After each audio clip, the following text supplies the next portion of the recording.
ला आला रे आला।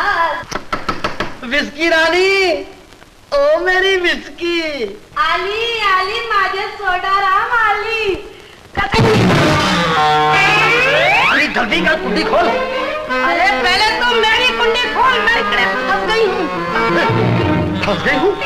ये क्या है?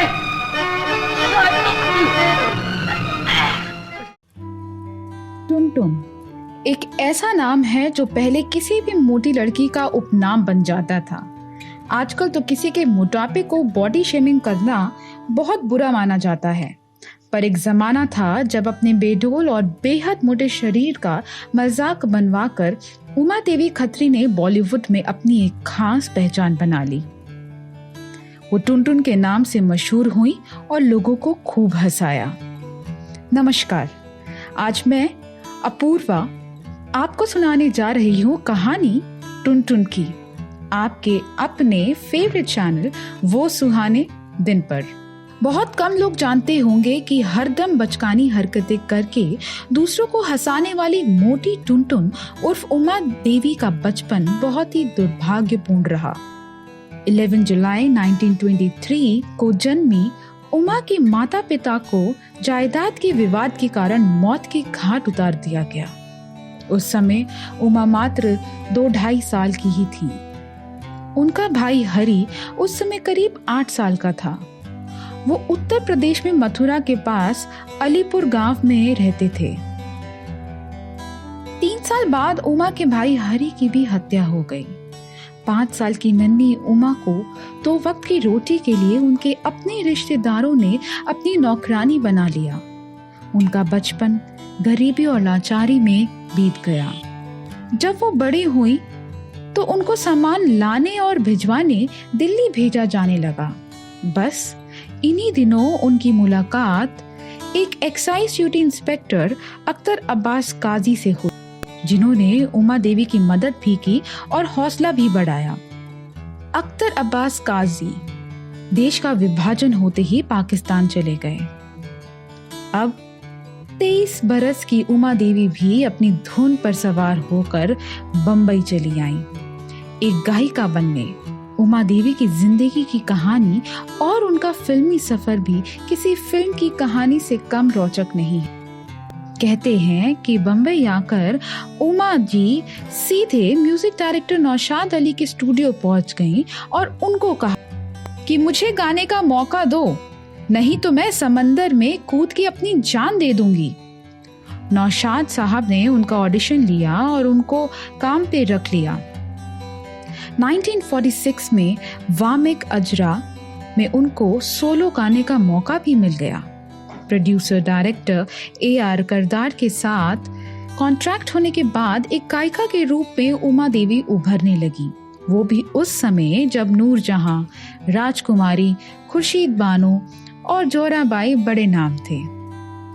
1948 की AR करदार की फिल्म दर्द में तीनों गाने अफसाना लिख रही हूँ दिले बेकरार का, ये कौन चला मेरी आंखों में समाकर और आज मची है धूम, झूम खुशी से झूम सुपर हिट हो गए।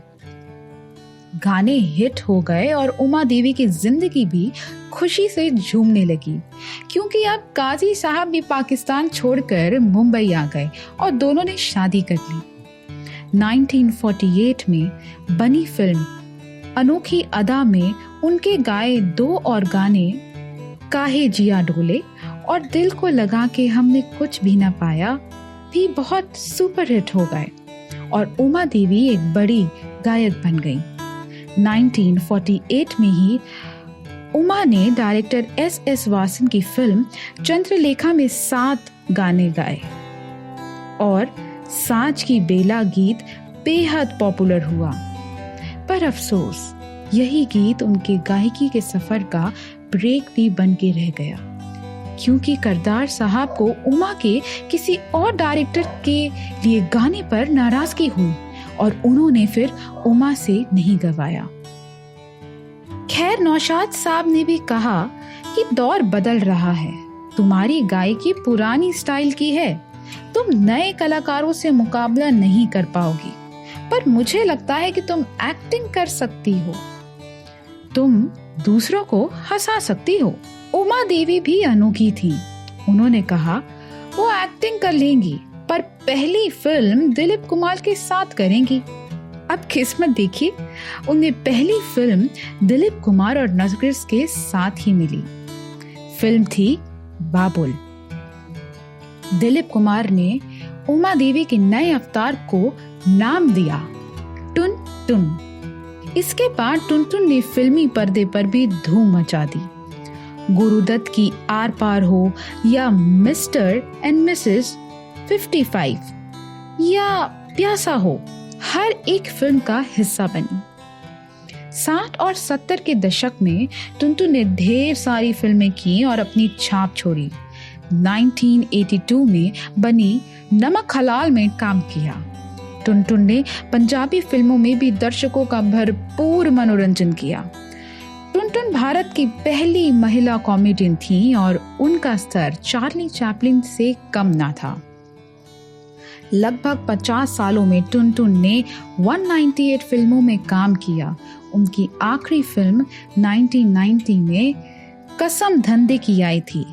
टुनटुन के पति 1992 में दुनिया से चले गए और 80 साल की उम्र में 24 नवंबर 2003 को टुनटुन भी संसार को अलविदा कह गईं।